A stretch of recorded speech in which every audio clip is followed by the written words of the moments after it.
Hello दोस्तों, स्वागत है आपका एक बार फिर से वनडे एग्ज़ाम के प्लेटफॉर्म पे। हम जैसा कि पहले बात कर चुके हैं, भाग 1 के तरह से उसे देख सकते हैं। कुछ क्वेश्चन पे हमने डिस्कस किया था इससे पहले, तो उसे भाग 1 नाम देते हैं। उसके बाद फिर जैसा कि इसमें हम लोग बात करेंगे उसके आगे से, तो इसमें हम लोग इम्पॉर्टेंट क्वेश्चन के बारे में डिस्कस करते हैं।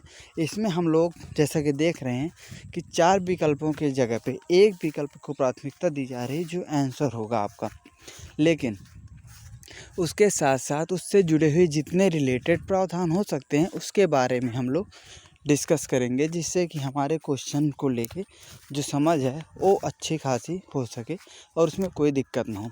तो यहाँ पे बढ़ते हैं, ज़्यादा बात ना करते हुए अपने पहले क्वेश्चन की तरफ। और जैसा कि आप लोगों से हमेशा कहता हूँ कि आप लोगों को अगर वीडियो अच्छा लगे तो उसको एक बार लाइक कर दीजिए, और अगर और अच्छा लगे तो शेयर कर दीजिए, और अच्छा लगे तो सब्सक्राइब कर लीजिए। तो इतना आप लोग कर दीजिए, बाकी जो मेरा काम है वो मैं करूँगा, आप लोगों का काम जो है वो आप लोग कीजिए। बढ़ते हैं पहले क्वेश्चन की तरफ। पहला क्वेश्चन है, वित्त आयोग का गठन का प्रावधान किस आर्टिकल में, किस अनुच्छेद में है। तो वित्त आयोग के गठन के बारे में किसमें बताया गया है, तो यहाँ पे सीधा सा आंसर है 280। आर्टिकल 280 में वित्त आयोग के बारे में बताया गया। अब यहाँ पे आया टर्म वित्त आयोग।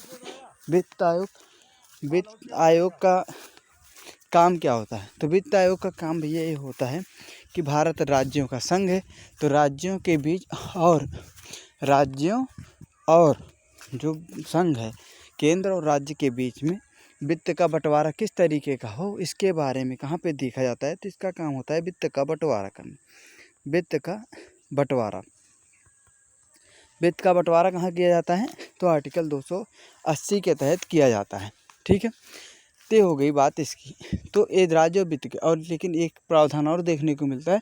जैसा कि हम जानते हैं राज्य और केंद्र के बीच वित्त का बंटवारा का था, लेकिन वहीं पे एक टर्म आता है पंचायती राज के बारे में, हम लोगों ने पीछे पढ़ा था आर्टिकल 40 के तहत। तो भैया उसका जो टर्म है उसके बारे में क्या है, उसमें यह है कि उसके वित्त का बंटवारा भी किया जाता है। उसके लिए राज्य वित्त आयोग का गठन किया गया है, जो इस वित्त आयोग से एकदम स्वतंत्र संस्थान है। तो यहाँ पे वित्त आयोग के बारे में पूछा गया है, तो अच्छी बात है। वित्त आयोग के साथ साथ एक चीज़ और ध्यान देने वाली बात है, पूछा जाता है जैसे यहाँ पे वित्त आयोग का अनुच्छेद कौन सा है, 280 है। उसी के साथ साथ भैया ये भी पूछा जाता है कि महान्यायवादी को किस आर्टिकल के तहत बताया गया है। तो महान्यायवादी का प्रावधान आर्टिकल 76 में, किस में है, आर्टिकल 76। तो आर्टिकल 76 के तहत महान्यायवादी का प्रावधान किया गया है, जो केंद्र सरकार का शीर्ष कानूनी सलाहकार होता है। ठीक है, तो केंद्र सरकार का कानूनी सलाहकार जो होता है वो कौन होगा, महान्यायवादी होगा। और उसी तरह राज्य में कौन सा होता है, महाधिवक्ता होता है। तो ये टर्म मुझे लगता है आप लोगों को क्लियर हो गया होगा। ठीक है, आर्टिकल 76 के तहत हो जाएगा महान्यायवादी, 280 के तहत हो गया वित्त आयोग आपका। ठीक है, बढ़ते हैं आगे।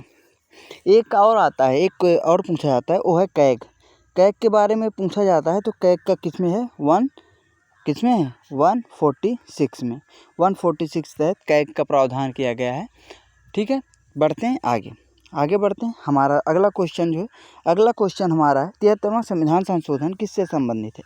तो ये 73वां संविधान संशोधन किससे संबंधित है, पंचायती राज से संबंधित है। इसके बारे में हम लोग प्रॉपर डिस्कस कर चुके हैं। 73वां संविधान संशोधन 1992 में लाया गया था, जिससे पंचायती राज को संवैधानिक मान्यता दी गई।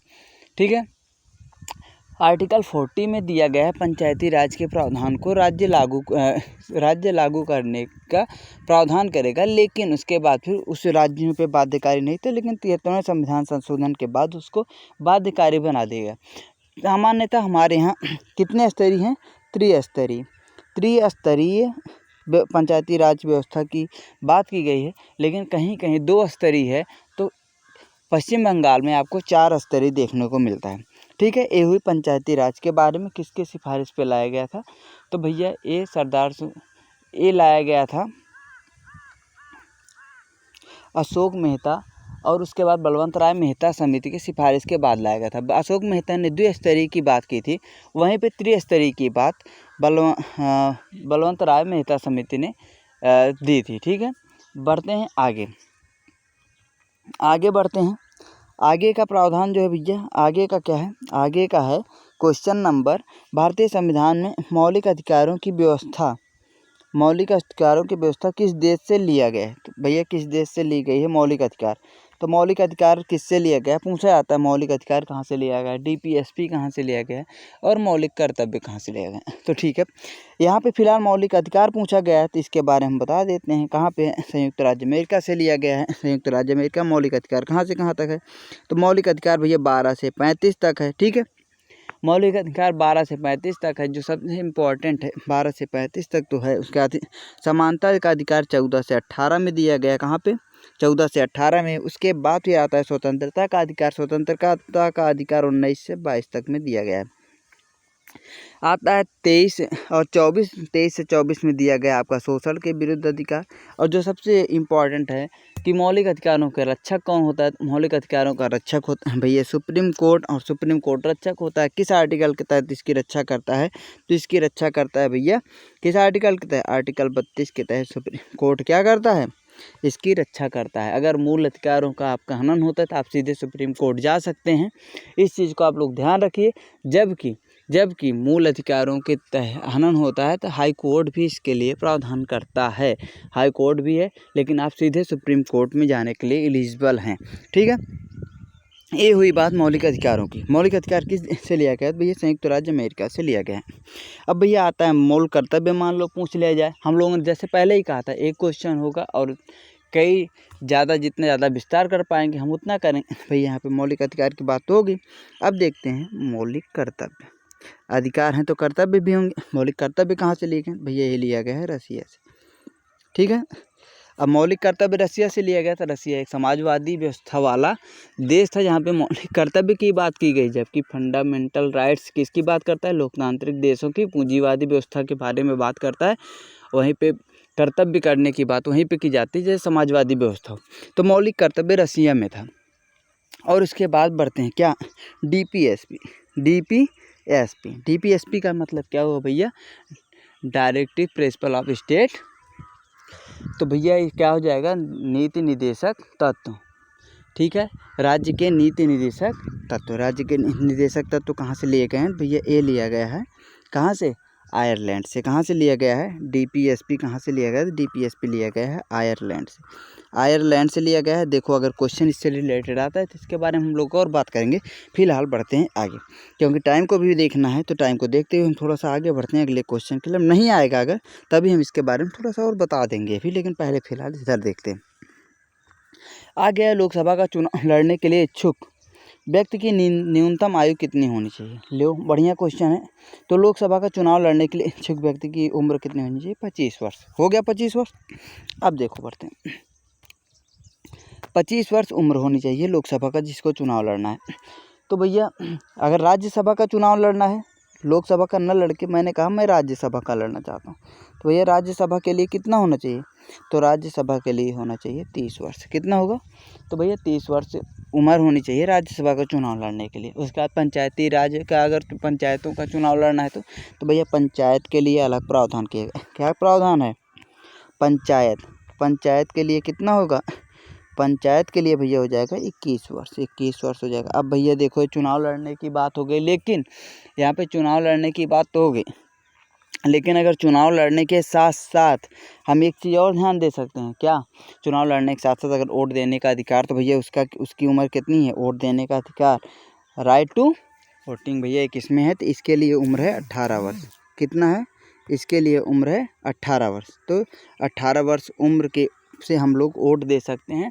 ये भैया कब लाया गया? 69वें संविधान संशोधन द्वारा। 69वें संविधान संशोधन द्वारा इसको लाया गया था। ठीक है, इससे हमें इतनी जानकारी मिलती है। राज्यसभा चुनाव लड़ने के लिए 30 साल, लोकसभा का लड़ने के लिए 25 साल, उसके बाद फिर आपको पंचायत का चुनाव लड़ना है तो उसके लिए 21 साल। ठीक है, नगर निगम के लिए भी 21 साल ही है। तो अब इससे हमको इतनी जानकारी मिलती है। बढ़ते हैं आगे अपने अगले क्वेश्चन की तरफ। अगला क्वेश्चन हमारा है, भारतीय संविधान में अस्पृश्यता उन्मूलन संबंधित अनुच्छेद कौन सा है? भैया अस्पृश्यता संबंधित उन्मूलन का जो आर्टिकल है कौन सा? आर्टिकल 17। आर्टिकल 17 अनुच्छेद 17 के तहत हम क्या प्रावधान करते हैं? अस्पृश्यता का उन्मूलन से संबंधित प्रावधान करते हैं। अब भैया 17 किस में आता है? तो हमने पहले ही बता दिया 14 से 18 तक क्या होता है। तो 14 से 18 तक हमारा जो होता है वो होता है समानता का अधिकार। किसका अधिकार होता है? तो होता है समानता का अधिकार। 14 से 18 तक में हमको देखने को मिलता है। 14 से 18 तक में समानता। और भैया अस्पृश्यता को दूर करके ही समानता लाई जा सकती है। जब हमारा संविधान बन रहा था तो उसमें थे B R Ambedkar, doctor B R Ambedkar.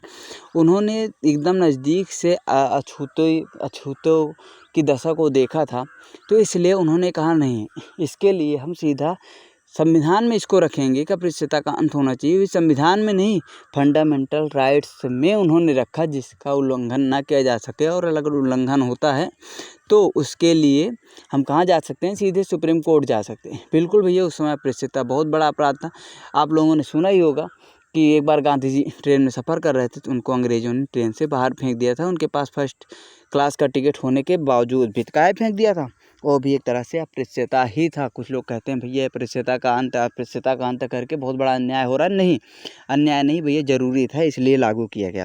तो किसमें है? 14 से 18 के बीच में अस्पृश्यता का उन्मूलन करने से संबंधित है। ठीक है, 14 से 18 वाले के बीच में ही पड़ता है। चलो बढ़ते हैं आगे। इतना समझ में आ गया है? अगर समझ में आ रहा है, आप लोगों को अच्छा लग रहा है तो लाइक कीजिए ना, लाइक कीजिए, थोड़ा सा सब्सक्राइब पर बढ़वा दीजिए भैया। हम अगर आपके लिए इतना मेहनत कर रहे हैं तो आप भी थोड़ा सा हमारे लिए मेहनत कर दीजिए। ठीक है, अब बढ़ते हैं अगले क्वेश्चन की तरफ। उम्मीद करते हैं आप लोगों को जानकारी अच्छी लग रही है, और अच्छी लग रही है तो कृपया करके लाइक ज़रूर कीजिए। अगला क्वेश्चन बिल्कुल फैक्ट है। तो ये भी पूछा जाता है भैया, स्वतंत्र भारत के प्रथम निर्वाचन आयुक्त कौन? तो स्वतंत्र भारत के प्रथम निर्वाचन आयुक्त जो थे वो थे सुकुमार सेन। सुकुमार सेन जी को स्वतंत्र भारत का प्रथम निर्वाचन आयुक्त नियुक्त किया गया था। भैया प्रथम के बारे में ना बहुत पूछा जाता है। प्रथम के बारे में पूछा जाता है तो प्रथम निर्वाचन आयुक्त थे सुकुमार सेन, जैसा कि हम लोगों को पता ही है। ये आया था अभी 2021 के PCS के पेपर में भी पूछा गया था कि प्रथम निर्वाचन आयुक्त कौन थे, तो सुकुमार सेन थे। तो ठीक है, उसमें कुछ बच्चे थोड़ा सा एक क्वेश्चन और था वो याद, मतलब उसमें एक विकल्प और था, उसको ही लेकर थोड़ा सा लोग डाउट किए थे, लेकिन वो नहीं था। तो इसमें हो जाएगा भैया प्रथम निर्वाचन आयुक्त सुकुमार सेन। ठीक है, बढ़ते हैं अगले क्वेश्चन की तरफ। अगले क्वेश्चन में देखते हैं भारतीय संविधान किस दिन से पूर्णतः लागू हुआ? तो किस दिन से पूर्णतः लागू हुआ इसके बारे में पूछ रहा है। तो संविधान 26 जनवरी 1950 को पूर्णतः लागू हुआ।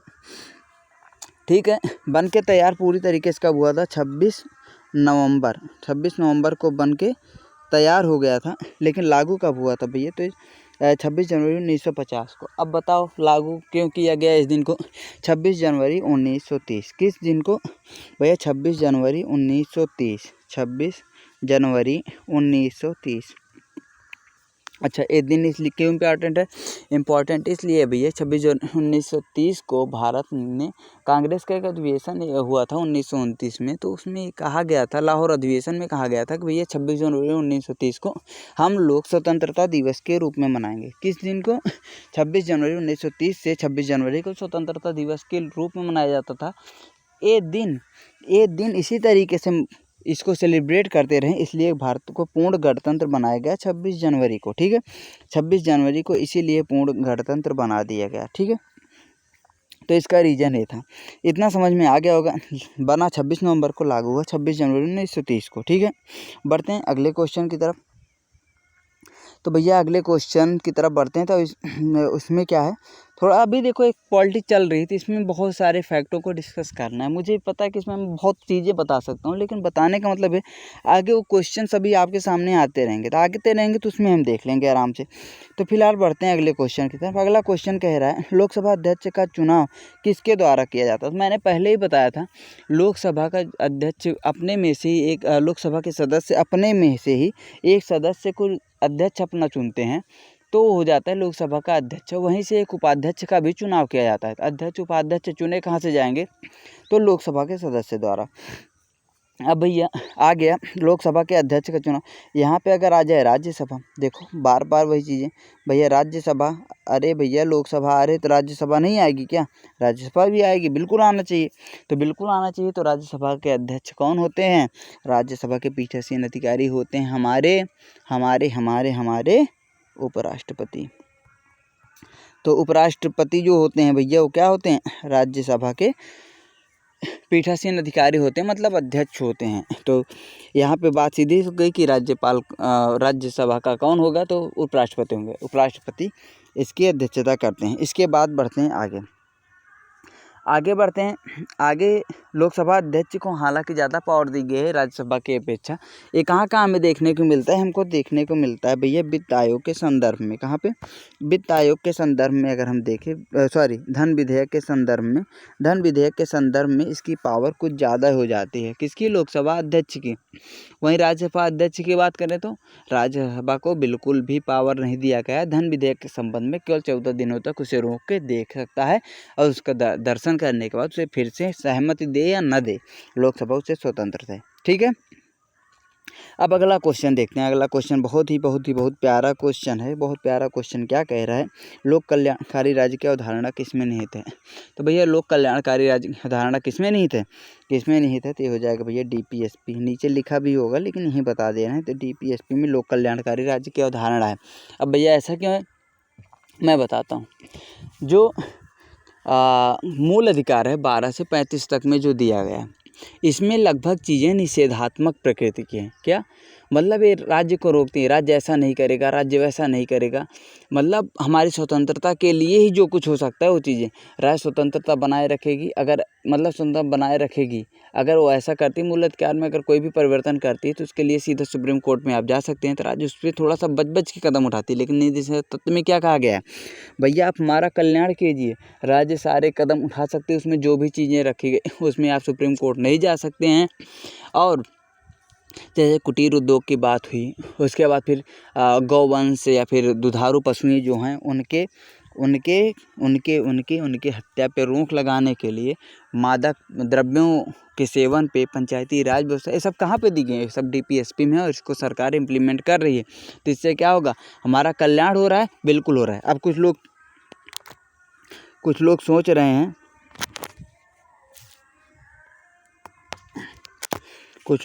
रहे हैं, कि DPSP में दिया गया है। ठीक है, DPSP में दिया गया है और यहाँ पे जो दुधारू पशुओं की हम बात करते हैं, दुधारू पशुओं के जैसे भी कई राज्यों ने लगा दिया है कि हम जैसे होता है क्या कहते हैं, गाय के वध पे रोक लगा दी गई, तो अब फसलों को नुकसान कर रहे हैं। लेकिन भैया हमारे कहाँ पे लिखा गया? DPSP में लिखा गया। तो इसके लेकर हम सब न्यायालय में नहीं जा सकते हैं।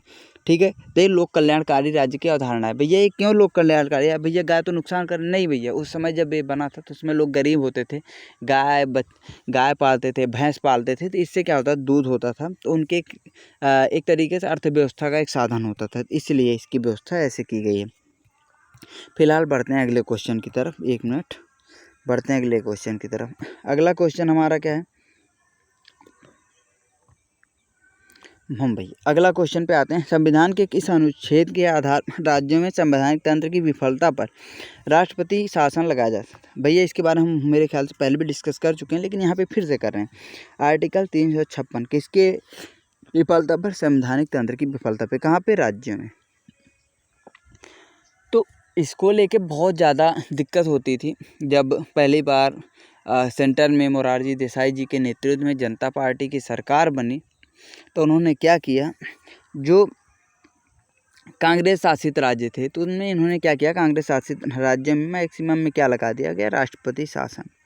राष्ट्रपति शासन लगा दिया गया। उसके बाद जो राज्यपाल थे उन राज्यपालों को क्या किया गया? हटा दिया गया। राज्यपालों को हटा दिया गया। अब उसके बाद क्या हुआ? फिर उसके बाद भैया बनी 1980 में फिर से इंदिरा जी की सरकार है। इंदिरा जी ने क्या किया? जो इन्होंने किया था वही चीज़ इन्होंने क्या कर दिया? रिपीट कर दिया इनके ऊपर, सेम टू सेम यही किया। तो इससे बचने के लिए फिर कई हमारे संविधानविद थे जो, और कई ऐसे वकील थे, संविधान को जानने वाले विधि विशेषज्ञ थे, उन्होंने कहा भैया 356 का प्रयोग कम से कम होना चाहिए।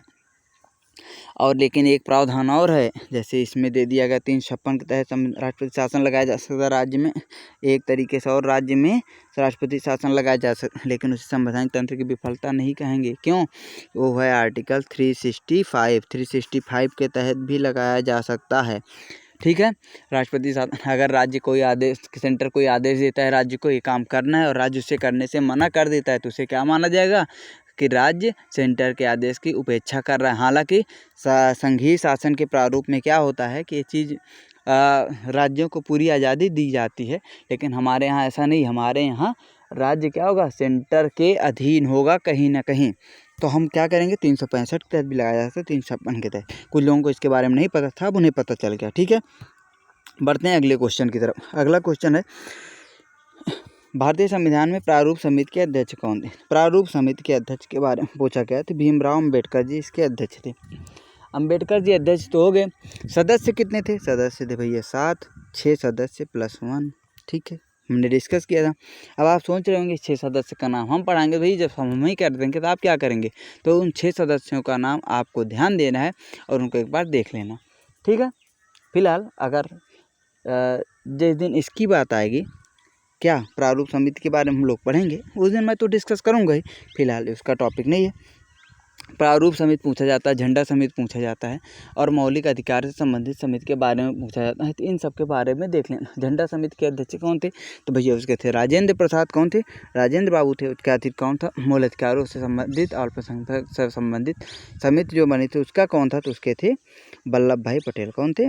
वल्लभ भाई पटेल। तो वल्लभ भाई पटेल जी उसके क्या हो गए भैया? अध्यक्ष समिति के। ठीक है, अब इतनी जानकारी मुझे लगता है आप लोगों को इससे जुड़ा है काफ़ी है। तो आगे बढ़ते हैं, अगले क्वेश्चन की तरफ भी बढ़ते हैं।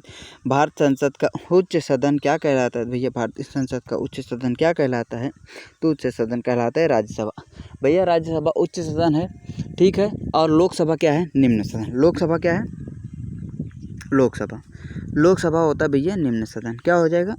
लोकसभा हो गया निम्न सदन। काहे कहा जाता है निम्न? अब देखो, इसके पास जबकि ज़्यादा पावर है, इसके पास कम पावर है, लेकिन ये उच्च सदन है, निम्न सदन। रीज़न है, रीज़न क्या है? रीज़न ये है कि जो उच्च सदन इसको इसलिए कहा जाता है क्योंकि ये कभी भंग नहीं होता। क्या? ये कभी भंग नहीं होता है। जबकि क्या होता है? ये क्या होता है? इसका भैया कार्यकाल खत्म, 5 साल गया तो लोकसभा भंग हो गई। राज्यसभा निरंतर चलती रहती। 2/3 सदस्य इसके क्या होते हैं? 1/3 सदस्य इसके क्या होते हैं? हर 2 साल में रिटायर होते रहते हैं और उतने आते रहते हैं। तो लोकसभा इसलिए निम्न सदन है। ये क्या है? उच्च सदन है। जबकि लोकसभा का निर्वाचन कहाँ से होता है? लोकसभा निर्वाचन सीधे जनता द्वारा किया जाता है। राज्यसभा के सदस्यों का निर्वाचन किसके द्वारा किया जाता है? भाग गया, थोड़ा सा ही भी जान। राज्यसभा के सदस्यों का निर्वाचन जो किया जाता है वो किसके द्वारा किया जाता है? तो विधायकों के द्वारा किया जाता है, विधान परिषद के सदस्यों द्वारा किया जाता है, पंचायती राज और नगर निगम से जो सदस्य संबंधित होते हैं, अध्यक्ष जो संबंधित होते हैं उनके द्वारा किया जाता है, ग्रेजुएट जो होते हैं 3 साल के उनके द्वारा किया जाता है, और 3 साल से जो अध्यापन का कार्य कर रहे हैं शिक्षक उनके द्वारा किया जाता है। ठीक है, इतनी जानकारी समझ में आ गई। अभी कहते हैं सर हवा में बताते चल रहे हैं, जो काम कीजिए नहीं बता रहे हैं। भैया बता दिए, आप कितना बताएं। अब आगे देखो, आगे भैया संपत्ति के अधिकार को किस संविधान संशोधन के द्वारा हटा दिया गया? 44वें संविधान संशोधन अधिनियम 1978 द्वारा संपत्ति के अधिकार को हटा दिया। अब संपत्ति का अधिकार था क्या? तो संपत्ति का अधिकार था भैया मौलिक अधिकार। क्या था? Fundamental right. मौलिक था। अब भैया मौलिक था फिर भी हट गया? बिल्कुल हट गया। मौलिक था, हट गया। काहे के लिए? भैया संपत्ति का अधिकार जो था ना, मैंने भी बताया, DPSP राज्य के नीति निदेशक तत्व इनको लागू करने में मतलब झंझट दे रहा था संपत्ति का। अगर राज्य कोई लोक कल्याणकारी कार्य करना चाहे, आधारभूत संरचना को विकसित करना चाहे, नहर का निर्माण करना चाहे, सड़क का निर्माण करना चाहे, क्या होता था? किसी न किसी की ज़मीन पर से जाएगी, ज़मीन पर जाती थी तो भैया वो लोग कहाँ पहुँचा जाते? Supreme court. काहे लिए भैया? Fundamental right. अब भैया फंडामेंटल राइट्स को बचाने के लिए ही तो सुप्रीम कोर्ट जाया जाता है ना। पहुँच गए अपने फंडामेंटल राइट्स के लिए सुप्रीम कोर्ट पहुंच गए। सुप्रीम कोर्ट पहुंचे तो सुप्रीम कोर्ट ने क्या किया? जितने भी कानून बनते थे रद्द कर देती थी। तो सरकार थोड़ा पावरफुल हुई। सरकार ने क्या किया भैया? इस संपत्ति के अधिकार को हटा दिया। एकदम से क्या किया? हटा दिया। हालांकि इस पे दबाव बनाने के लिए पहले ही क्या कौन सा 25वां संविधान संशोधन 14वां संविधान संशोधन किया जा चुका था। उसके द्वारा इसको संपत्ति के अधिकार को काफ़ी हद तक दबा दिया गया। लेकिन जो बचा हुआ था इसके अंदर जीवन थोड़ा सा बचा होता, उसको भी 1978 में समाप्त कर दिया गया। ठीक है। अच्छा, आर्टिकल नहीं बताया? आर्टिकल 31 में था। किस में? आर्टिकल 31 में था। और कहाँ पे था? 19F में। ठीक है, 2 जगह था संपत्ति का अधिकार मौलिक अधिकार में। ठीक है, अब बढ़ते हैं आगे। अब भैया एक चीज़ और पूछा जाता है, 42वें संविधान संशोधन से बहुत क्वेश्चन आता है। 42वां 44वां बहुत मन से पढ़ लीजिएगा। 42वें को तो भैया क्या कहते हैं? लघु संविधान भी कहते हैं। इतना ज़्यादा इसमें संशोधन हुआ इसको कहा जाने लगा, इसको लघु संविधान ही कहा जाने लगा। ठीक है, ये हो गई 44वें से और 42वें से जुड़ी बातें। अब बढ़ते हैं आगे। भारतीय संविधान के अनुसार संघ की कार्यपालिका शक्ति किसमें निहित है?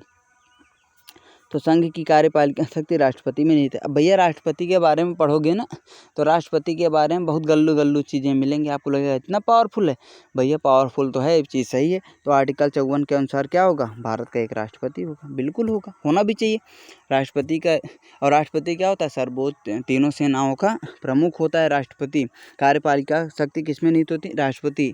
कोई भी जो प्रधानमंत्री जी जाते हैं ना, जितने भी संधियाँ वगैरह करके आते हैं, द्विपक्षीय वार्ता जो चलती है, किसके नाम पे जो डॉक्यूमेंट्स चेंज होते हैं, आपने देखा होगा दोनों प्रधानमंत्रियों ने आपस में दस्तावेजों को हस्तांतरित किया। भैया उस दस्तावेज पर किस हस्ताक्षर होते हैं? हस्ताक्षर होते हैं राष्ट्रपति के। बहुत पावरफुल हैं।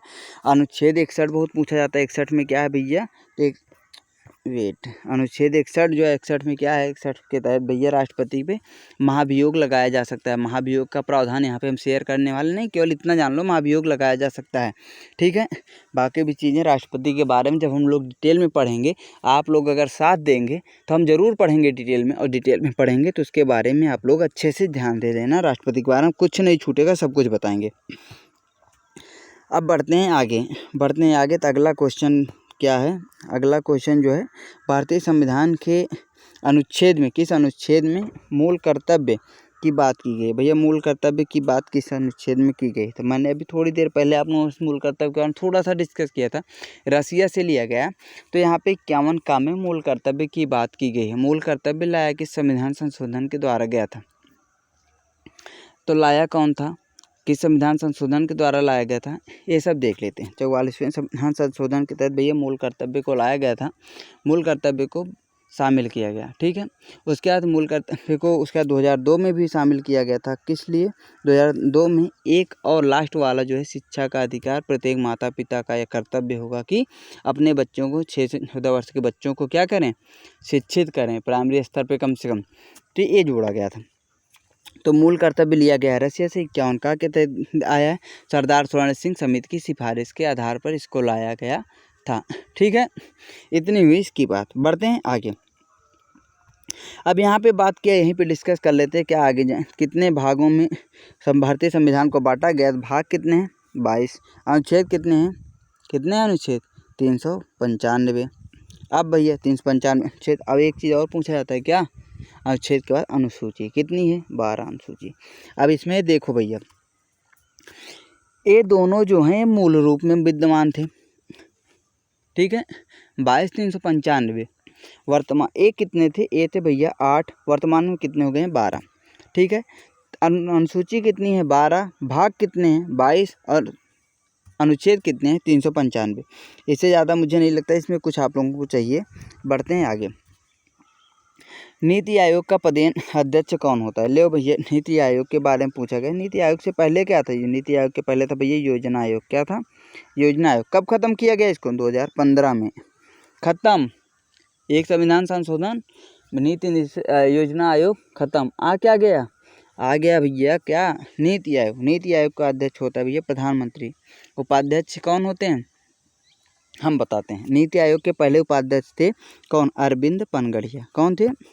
अरविंद पनगड़िया। अरविंद पनगड़िया। और भैया इसके एक सचिव होते हैं। सचिव पहले कौन थे? सिंधुश्री खुल्लर।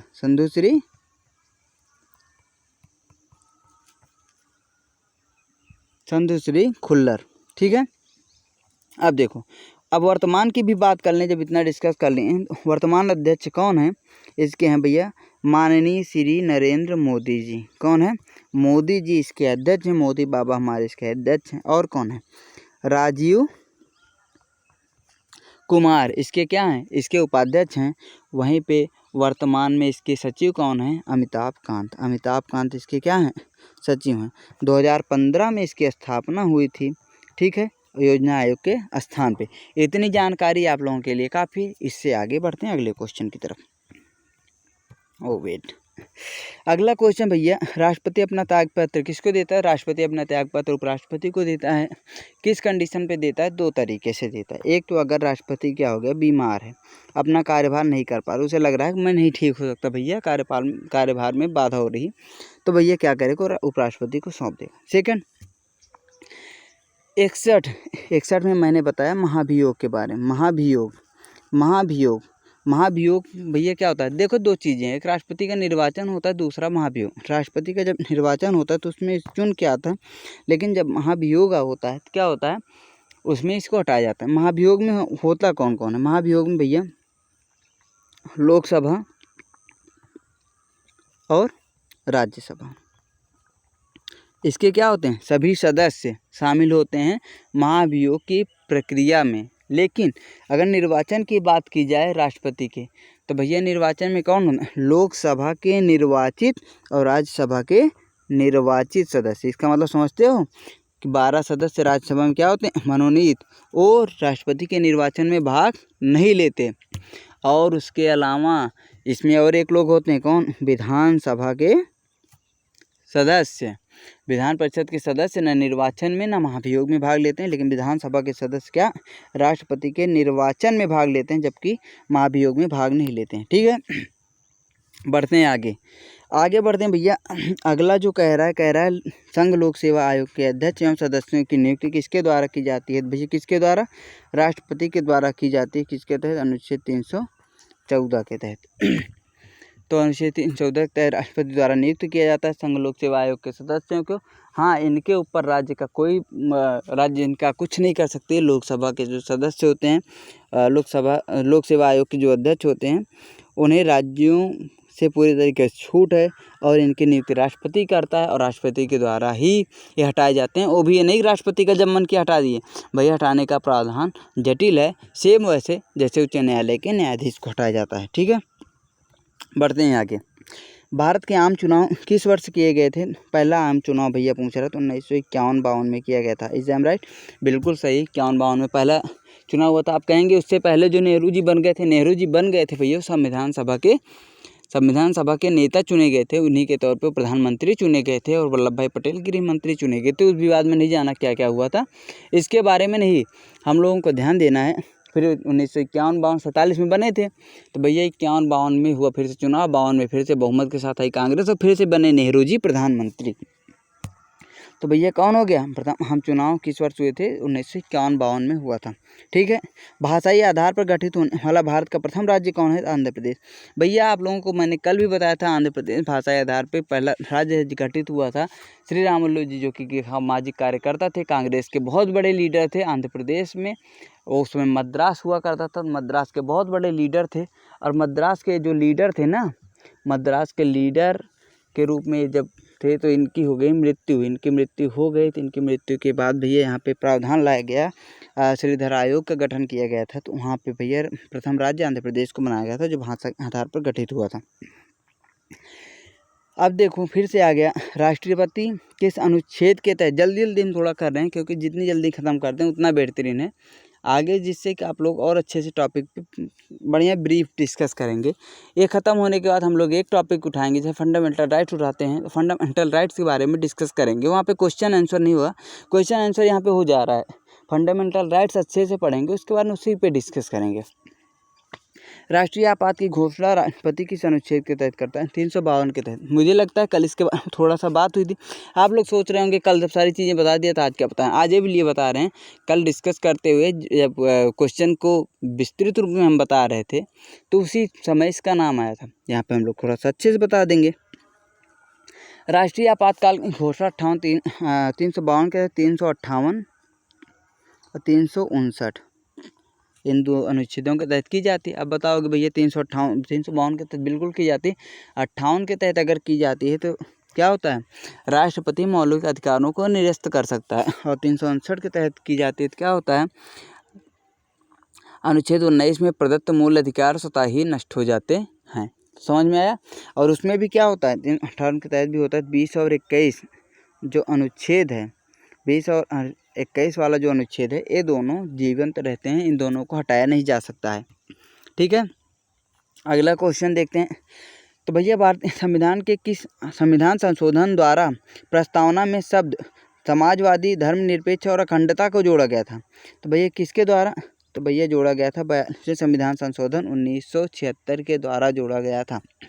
1976 में 42वां संविधान संशोधन हुआ था। इसे क्या कहा जाता है? इसे भैया लघु संविधान कहा जाता है। अभी मैंने बताया था ना, ये क्या है? छोटू हैं किसके? संविधान, लघु संविधान इसको कहा जाता है। अब लघु संविधान हो गया, क्या क्या जोड़ा गया ये ध्यान देना। समाजवादी, धर्मनिरपेक्ष हालांकि नहीं, वहाँ पे है क्या है? पंथ निरपेक्ष। क्या है यहाँ पे? है पंथ निरपेक्ष और अखंडता शब्द को जोड़ा गया प्रस्तावना में। वहाँ पे फिर हो क्या गया? हम भारत को संपूर्ण प्रभुत्व संपन्न समाजवादी पंथ निरपेक्ष लोकतंत्रात्मक गणराज्य बनाने, ठीक है, ये शब्द है।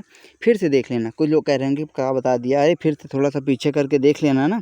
तो वहाँ पे इसको जोड़ दिया गया समाजवादी, धर्मनिरपेक्ष, वहाँ पे अखंडता आगे है, थोड़ा सा अखंडता और एकता की बात की गई, ठीक है। बढ़ते हैं आगे अगले क्वेश्चन की तरफ।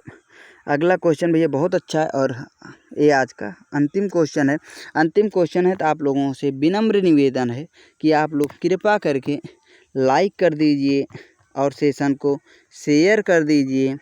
शेयर करने के बाद क्या कीजिए? सब्सक्राइब कर दीजिए, ठीक है। सब्सक्राइब कीजिए, सब्सक्राइब करवाइए। जितने ग्रुप हैं आप लोगों के पास, स्टडी ग्रुप हैं, उसमें शेयर कीजिए सेशन को। लोगों को ज्ञान मिलेगा, कल्याण हो जाएगा। सब गवर्नमेंट जॉब पाएँ जो हमारा सेशन देखे। अगर लाइक करता है तो क्या करे? लाइक करेगा तो उसे नौकरी ज़रूर मिलेगी, और मन से पढ़िएगा तभी तो मिलेगी। भारत के नियंत्रक महालेखा परीक्षक की नियुक्ति किसके द्वारा की जाती है? राष्ट्रपति के द्वारा। इनका उल्लेख किस में है? तो 146 में। अभी मैंने बताया था। अब नियंत्रक महालेखा परीक्षक क्या होता है? नियंत्रक महालेखा परीक्षक क्या होते हैं भैया? संसद ऐसा ना हो कि कोई चीज़ मनमानी से करे, या फिर कोई ऐसा काम ना हो जो हमारे यहाँ के कई संस्थान हैं जहाँ पे गड़बड़ घोटाला करके बैठ जाएं। उनको नियंत्रित करने का कार्य कौन करता है? यही करता है। हालांकि नियंत्रक नहीं रह गया, केवल लेखा परीक्षक की भूमिका निभाता है। और इसका काम ऐसा होता है जैसे पोस्टमार्टम कर दिया जाए ना, पोस्टमार्टम की तरह होता है। आदमी मर गया है, उसका पोस्टमार्टम करके उसकी डिटेल देना है, काहे लिए मरा। तो वही काम होता है नियंत्रक महालेखा परीक्षक का। अब भैया आज के लिए इतना ही। आप लोग सेशन को लाइक कर दीजिए, शेयर कर दीजिए अपने दोस्तों में, ठीक है। अब मिलेंगे अपने अगले सेशन में। पार्ट 2 है पॉलिटी का। इसके बाद फिर आगे एक से बाद आगे हम लोग किसी और सब्जेक्ट को लेकर मिलेंगे, या फिर इसमें पॉलिटी में मिलेंगे तो किसी चैप्टर विशेष को लेकर हमारी बात होगी। तो आज के लिए इतना ही। मिलते हैं अगले सेशन में। तब तक के लिए नमस्कार, बाय बाय, जय हिंद।